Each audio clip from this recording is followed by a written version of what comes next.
Shalom, senang sekali bertemu dengan saudara sekalian di dalam Inspirasi Pagi.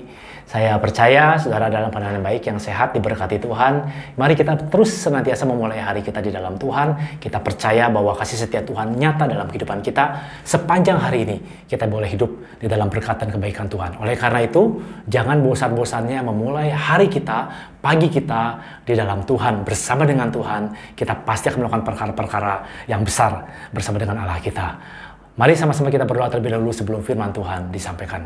Bapa, kami mengucap syukur biar kiranya firman Tuhan pada hari ini ya dan amin memberkati kami semua, menolong kami, memampukan kami boleh hidup, mengerti ada rencana Tuhan yang indah, rencana Tuhan yang baik dalam kehidupan kami. Karena kami tahu Engkau Allah yang Maha Tahu, kasih setia Tuhan menyertai kami dan pertolongan Tuhan tidak henti-hentinya di dalam kehidupan kami. Kami percaya ada kuasa Tuhan nyata atas hidup kami dan sepanjang hari ini kami percaya semuanya dalam berkat dan kebaikan Tuhan saja. Tuhan jamah hamba-Mu, apa yang disampaikannya semuanya berasal dari Tuhan saja. Kami percaya semua yang berasal dari Tuhan akan menjadi berkat di dalam kehidupan kami. Terima kasih Bapa, kami mengucap syukur hanya di dalam nama Tuhan Yesus kami sudah berdoa. Percaya katakan amin. Haleluya.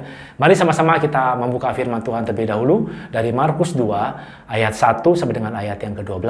Saya akan bacakan bagi Bapak Ibu Saudara sekalian. Kemudian sesudah lewat beberapa hari, waktu Yesus datang lagi ke Kapernaum, tersiarlah kabar bahwa ia ada di rumah. Maka datanglah orang-orang berkerumun sehingga tidak ada lagi tempat. Bahkan di muka pintu pun tidak. Sementara ia memberitakan firman kepada mereka. Ada orang-orang datang membawa kepadanya seorang lumpuh digotong oleh 4 orang. Tetapi mereka tidak dapat membawanya kepadanya karena orang banyak itu. Lalu mereka membuka atap yang di atasnya. Sesudah terbuka, mereka menurunkan tilam. Tempat orang lumpuh itu terbaring. Ketika Yesus melihat iman mereka, berkatalah ia kepada orang lumpuh itu, "Hai anakku, dosamu sudah diampuni." Tetapi di situ ada juga duduk beberapa ahli Taurat. Mereka berpikir dalam hatinya, "Mengapa orang ini berkata begitu? Ia menghujat Allah. Siapa yang dapat mengampuni dosa selain daripada Allah sendiri?" Tetapi Yesus segera mengetahui dalam hatinya bahwa mereka berpikir demikian. Lalu ia berkata kepada mereka, "Mengapa kamu berpikir begitu dalam hatimu? Manakah lebih mudah mengatakan kepada orang lumpuh ini, 'Dosamu sudah diampuni,' atau mengatakan, 'Bangunlah, angkatlah tilammu dan berjalan'? Tetapi supaya kamu tahu bahwa di dunia ini Anak Manusia berkuasa mengampuni dosa, berkatalah ia kepada orang lumpuh itu, 'Kepadamu kukatakan, bangunlah, angkatlah tempat tidurmu dan pulanglah ke rumahmu.' Dan orang itu pun bangun, segera mengangkat tempat tidurnya dan pergi keluar di hadapan orang-orang itu. Sehingga mereka semua takjub lalu memuliakan Allah. Katanya, 'Yang begini belum pernah kita lihat.'" Berbahagialah orang yang mendengarkan kebenaran firman Tuhan dan juga merenungkannya di dalam hatinya.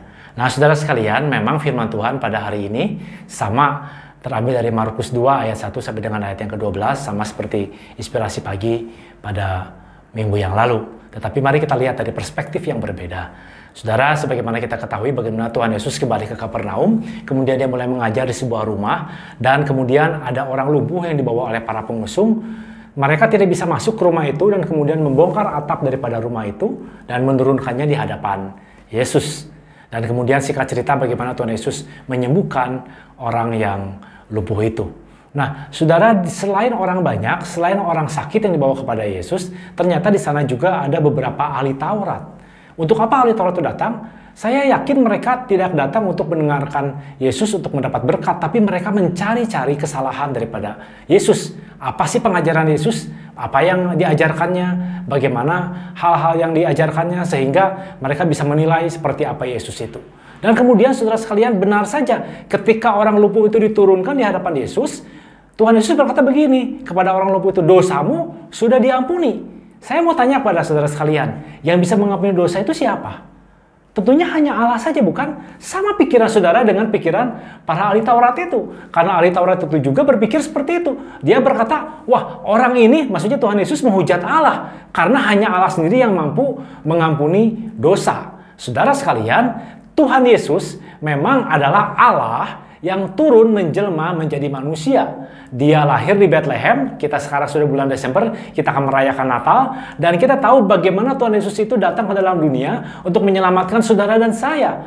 Dia ada di dalam dunia ini untuk menjadi berkat bagi kita semua, untuk menyelamatkan kita, mengampuni kita dari segala dosa-dosa kita. Dan kita menjadi anak-anak Allah, kita menjadi ahli waris kerajaan Allah. Itulah yang tidak dipahami oleh para ahli Farisi pada saat itu, bahwa Yesus adalah Tuhan dan Raja sesungguhnya di dalam kehidupan ini.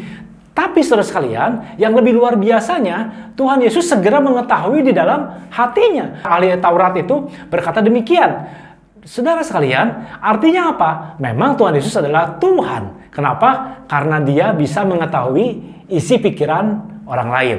Saya mau tanya lagi kepada saudara sekalian, apakah saudara bisa mengetahui isi pikiran orang di sekitarmu? Misalnya suami istri hubungannya yang paling dekat. Apakah suami bisa tahu pikiran daripada istrimu? Atau istri bisa tahu pikiran daripada suamimu? Atau seorang ayah bisa tahu pikiran dari anaknya? Tentunya tidak, bukan, karena kita bukan Tuhan. Tetapi Tuhan Yesus adalah Tuhan. Dia mengetahui pikiran dan hati seseorang. Bahkan pada satu waktu ketika para murid sedang memperbincangkan siapa yang lebih layak atau lebih tinggi nanti jabatannya dalam kerajaan surga, Tuhan Yesus tahu dalam hati dan pikirannya, kemudian Tuhan Yesus menegur mereka. Bahkan ketika Tuhan Yesus di atas kayu salib, dia katakan dia tahu waktunya sudah sampai, sudah dekat, sudah genap. Dan pada saat itu akhirnya Tuhan Yesus mati di atas kayu salib. Saudara sekalian, Tuhan Yesus tahu apa yang ada dalam hati dan pikiran saudara.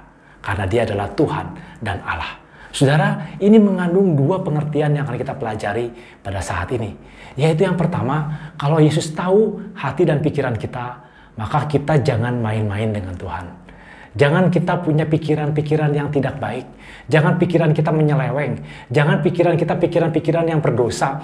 Jangan biarkan pikiran kita ini diperhambakan kepada kuasa-kuasa kegelapan. Jangan biarkan kita merusak hati dan hidup kita di dalam kehidupan ini. Tuhan tahu semuanya. Tuhan mengerti. Oleh karena itu, saudara sekalian, mari dalam kehidupan ini kita mau senantiasa mengawasi kehidupan kita. Kita senantiasa mengerti apa sih yang ada dalam kehidupan kita, supaya kehidupan kita boleh senantiasa berkenan kepada Tuhan. Saudara, hidup ini hanya satu kali. Jangan biarkan hidup kita dipermainkan oleh hal-hal yang buruk dalam kehidupan ini. Jangan biarkan hati dan pikiran kita senantiasa menguasai hidup kita. Kalau pikiran yang buruk terus ada dalam kehidupan kita, saudara sekalian, maka sepanjang hari itu semuanya ada dalam keadaan yang tidak baik. Dan Allah tahu apa yang kita pikirkan, saudara sekalian. Oleh karena itu, mari jangan biarkan hati dan pikiran kita menyeleweng di hadapan Tuhan. Pengertian yang kedua, saudara sekalian, bahwa Allah tahu apa yang ada dalam hati dan pikiran kita. Kalau Allah tahu hati dan pikiran kita, maka begini loh, saudara sekalian. Kita ini tidak berjalan sendirian. Dia Allah yang Maha tahu. Dia tahu pergumulan kita. Dia tahu persoalan kita. Dia tahu apa yang menjadi beban hidup kita.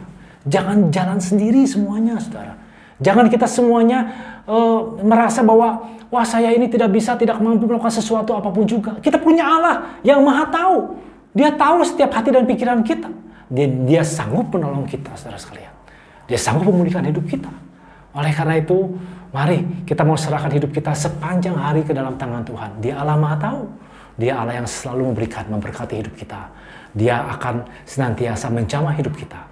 Asalkan kita percaya bersama dengan Tuhan, kita pasti akan mampu melakukan perkara-perkara yang besar. Bersama dengan Tuhan, kita pasti akan mengalami kemenangan demi kemenangan. Bersama dengan Tuhan, kita pasti akan menjalani kehidupan ini di dalam kasih setia Tuhan. Dan kita juga boleh mengalaminya di dalam damai sejahtera yang Tuhan berikan di dalam kehidupan kita. Oleh karena itu, saudara sekalian, mari kita serahkan terus hidup kita kepada Tuhan. Dia Allah yang Maha tahu setiap pergumulan, persoalan hidup kita. Kita mau serahkan ke dalam tangan Tuhan. Hari ini, pagi hari ini juga, saudara sekalian. Mari kita serahkan hidup kita, beban pikiran saudara, persoalan saudara saat ini, mungkin sakit penyakit, atau apapun juga, Dia Allah yang Maha tahu, dan Dia akan menyembuhkan, memulihkan hidup kita. Oleh karena itu mari sama-sama kita mau berdoa mengucap syukur kepada Tuhan. Bapa, di dalam nama Yesus kami tahu Engkau Allah yang bekerja dalam kehidupan kami, mendatangkan kebaikan di dalam kehidupan kami.